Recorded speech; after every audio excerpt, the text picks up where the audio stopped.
So my name is Alicia Breakspear and I'm a second year marine and natural history photography student here at Penryn campus, and today I'm doing the Indigo tie-dye workshop.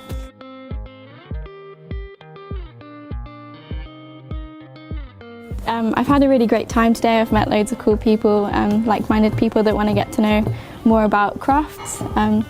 Yeah, it's all round been good fun.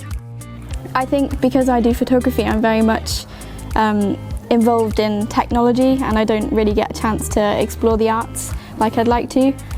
So it's great to have the balance between the 21st century technology and then the old crafts of this Japanese craft.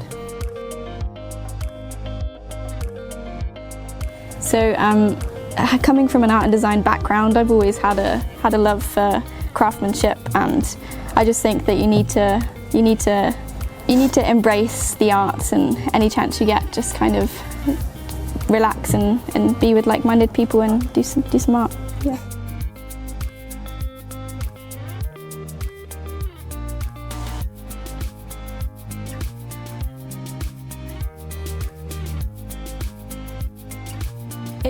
It's a really great opportunity to spread myself around campus in terms of figuring out, so I'm doing a book binding workshop, this indigo tie-dyeing workshop. They're two things that I've always wanted to do, and Falmouth have made that possible by putting on these workshops, especially the fact that most of them are free, so you don't even have to worry about financing.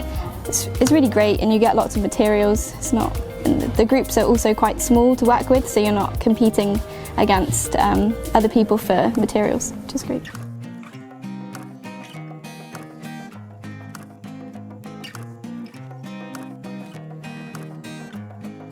So I had a great idea which I was discussing earlier with a friend, and we came up with the idea of an exhibition after the workshop festivals. So it would be a really great idea to host an exhibition somewhere on campus where we could show our work and what we've done over the past couple of weeks.